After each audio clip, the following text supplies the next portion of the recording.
어린 시절 나를 키운 것은 파라리 골목이다. 골목은 내 유년의 정원이고 들판이며 큰 스케치북이었다. 나는 전자회로 같이 복잡하게 골목에 얽혀있는 서울 한가운데에서 태어났고 그곳에서 자랐다. 마르셀 프루스트의 잃어버린 시간을 찾아서라는 소설에서 주인공이 마들렌 과자를 입에 넣는 순간 기억이 피어오르듯 나는 내가 뛰어놀던 그 골목에 들어가면 유년의 기억이 방금 인화한 사진처럼 너무도 생생하게 떠오른다.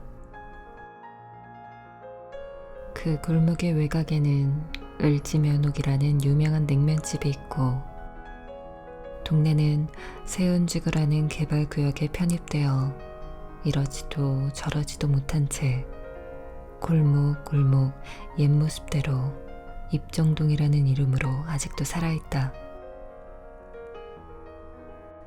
청계천 아래 남쪽으로는 서울 지하철 2호선 을지로 3가역에 맞닿아 있는 블록이다.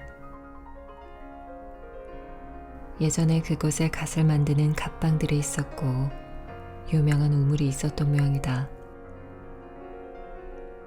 그래서 갓방 우물골이라 부르다 한자로 음역해 삭간립자와 우물 정자를 쓰면서 현재의 명칭이 되었다고 한다. 이곳은 조선시대에는 양반들이나 권세가가 주로 살았던 북촌이나 가난한 학자가 많이 살았다는 남산 아래 남촌과는 뚜렷하게 구분되어 주로 중인과 서민이 거주하던 동네다. 일제강점기에는 조선인이 주도권을 잡고 있던 전통적인 상권이었던 종로 상권과 일본인들이 주도권을 잡았던 충무로와 퇴계로 상권 사이에서 완충 역할을 하는 지역이었다고 한다. 지금은 모든 자본의 중심이 강남으로 옮겨져 그때만큼 화려하지도 번잡하지도 않지만 아직도 그 시절을 일구었던 세대의 많은 분이 자리를 뜨지 않고 지키고 있어 사람들이 오고 가는 동네다. 10여 년 전 우리 집 상수도 배관이 고장나서 고치다가 부품이 부족해 을지로에 나갔던 적이 있다. 지하철 을지로 3가역에서 나가니 바로 철물점이 보였다. 그곳에 들어가서 몇 가지 물건을 사고 영수증을 한 장 받았다. 무심결에 살펴보니 철물점 상호와 일련 번호가 보이고 아랫줄에 주소가 보이는데 그것이 너무나 익숙한 주소라서 순간 조금 멍해졌다. 을지로 3가 139번지. 그 주소는 바로 내 본적이었다. 당신은 서류를 작성할 때 주민등록번호와 본적을 꼬박꼬박 적던 시절이라 하루에 몇 번씩 적는 날도 있을 때였다. 오래전에 떠나서 그냥 숫자로 된 주소로만 내 기억에 살아있던 내 본적과 내 고향이 갑자기 그 종이 조각 속에서 되살아나 올라오는 듯한 기분이었다. 내가 태어나고 그곳에서 보낸 시간은 딱 10년이다. 그때는 우리나라가 경제적으로 고속 성장하던 시절이라 을지로 일대가 무척 바쁜 속도로 상업화되던 중이었다. 파도가 밀려오듯이 하루하루 동네에 상업시설들이 들어오는 바람에 원래 살던 사람들은 어쩔 수 없이 그곳을 떠나야 했다.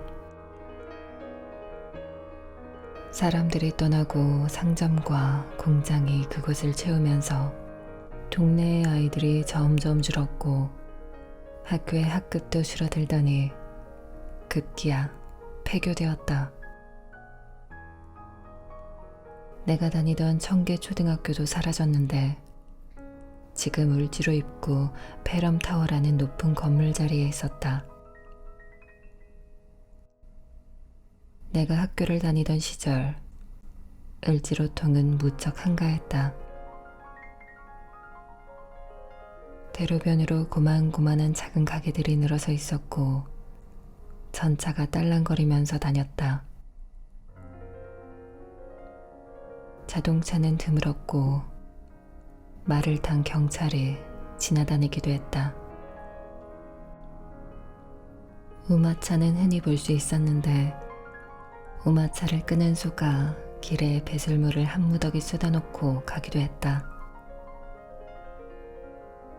그때 나는 길가에 빽빽하게 붙어있는 수많은 간판을 보면서 한글을 익히게 되었고 한자도 제법 많이 알게 되었다. 특별히 학원에 다닌다거나 선행학습이 없던 시절에 그 골목은 나의 학원이었고 나의 유아원이었다. 골목은 바로 내 집 앞에서 펼쳐져 있었다.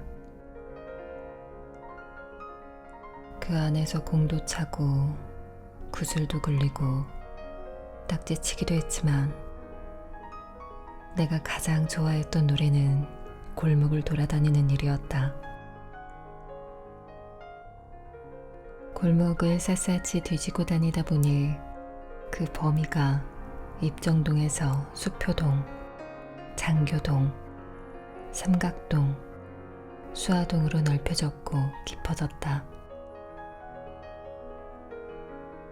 그 골목들은 미로 같아서 처음 들어간 사람은 길을 잃기 십상이었지만 늘 그곳에서 돌아다니던 내겐 손바닥을 들여다보는 것 같았다. 어떤 땐 내 머릿속에 있는 기억과는 다른 길을 만나기도 했다. 그러면 나는 내가 아는 길을 만날 때까지 헤매고 다녔다. 그 과정은 서로 다른 조각들을 맞춰 완성된 그림을 만들어내는 퍼즐 놀이와도 비슷했다. 그 놀이는 무척 재미있었고 지금 생각하면 그것은 우리가 지식을 쌓는 것, 즉 단편적이고 아주 개별적인 지식들이 모이면서 이상하고 신비로운 화학 반응이 일어나며 개통이 생겨나고 새로운 사실을 알게 되기까지 겪는 과정과 아주 흡사하다는 생각이 든다. 한 번은 청계천 삼가 쪽으로 동네 친구들과 놀러 간 적이 있다. 어떤 수레를 끄는 노인이 우리 일행을 부르더니 수레를 좀 밀어달라고 했다. 대여섯 명의 아이들은 재미있다고 킬킬거리며 수표교를 지나고 광교를 지나 무교동마저 지나 서울시민회관이 있는 곳까지 밀고 갔다. 시간도 꽤 지났고 거리도 우리가 살던 동네와는 한참 떨어지게 되었다. 수레를 끌던 노인은 우리에게 수고했다며 어서 돌아가라고 했다. 떠들썩하게 제잘거리며 정신없이 왔는데 여기가 어딘지 어디로 돌아가야 하는지 아는 사람이 없었다. 우리 중에 가장 나이가 많은 형이 방향을 잡고 우리에게 따라오라고 했다. 그런데 그 형은 우리를 광교 쪽으로 이끌지 않고 서울시청을 지나 소공동 쪽으로 끌고 갔다. 청계천만 쭉 따라가면 될 것인데 알고 보니 그 형은 방향 감각이 전혀 없는 사람이었다. 물론 그때는 청계천이 복개되어 길로 바뀌어 있었지만 소곡로를 지나고 한국은행 근처에 이르자 나는 그 형을 도저히 믿을 수 없다고 생각하고 독자 노선을 걷기로 했다. 나는 명동을 가로질러 저동을 지나 명보극장 근처에서 입정동으로 내려왔다. 물론 집으로 들어가서 내가 없어진 줄 알고 찾아다니던 어머니에게 지도본을 치렀다. 그때 오랫동안 헤매고 다녔던 길고도 복잡한 골목길이 잊히지 않는다. 간혹 살다가 힘들 땐 골목을 헤매다가 멀리 우리 동네가 보이던 그 장면을 떠올린다. 길은 계속 이어지고 골목은 끊어지지 않고 연결된다. 인생 또한 그렇다고 생각한다. 이후로 입정동 골목을 찾아가 본다. 유명한 냉면집을 핑계로 가기도 하고 전등을 사러 가기도 하지만 실은 그냥 마음의 안식을 찾아 고향으로 가는 것이다. 가보면 어릴 때 내가 놀던 골목은 여전하고 집들도 여전한데 그 안을 가득 채우고 있는 것은 시끄럽게 돌아가는 기계들과 바닥을 채우고 있는 기름과 철을 깎으며 생긴 여러 가지 부스러기다. 어느 구석 내가 잠시 앉을 만한 공터도 없다.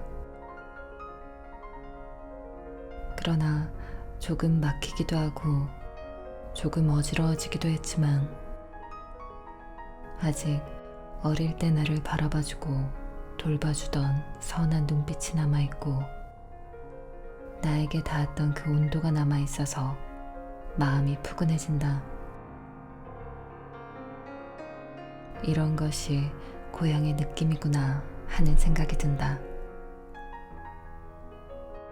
그 동네를 떠난 후 근처를 배회하다가 우연히 사막의 오아시스 같은 공간을 발견한 적이 있다. 1970년대에 입정동과 수표동이 만나는 곳에 손바닥만한 한 땅에 벽돌로 바닥을 깔고 다시 벽돌로 벽을 세운 작은 공원이 들어섰다. 수표 소공원이라고 불리던 그곳은 당시 가장 유명한 건축가였던 김수근이 설계한 도심 속 소공원이었는데 그곳은 내가 예전에 등굣길에 잠시 들르던 놀이터 자리였다. 이후로도 나는 가끔씩 입정동을 돌아다니다가 그 공원에 앉아서 놀기도 했다. 그러나 그 공원도 어느 날 없어지고 주차장에 들어섰다. 건축물이나 도시를 아름답게 만드는 가장 중요한 재료는 시간이다. 추했던 건물이건 아름다웠던 건물이건 시간은 모든 것을 덮고 아름답게 만들어준다. 겉으로 드러나는 아름다움이 아니고 시간이라는 포장이 덮이며 아주 다양한 연상과 감흥을 불러오는 아름다움이다. 입정동은 비록 현대사의 숨가쁜 변화의 속도로 인해 많이 일그러져 있지만 그 안에는 수십 년 동안 사람들이 밟고 다녔던 길이 있고 집이 있고 시간이 있다. 우리는 그 시간을 느껴야 하고 그 오래된 연륜에서 번져나오는 아름다움을 찾아내야 한다.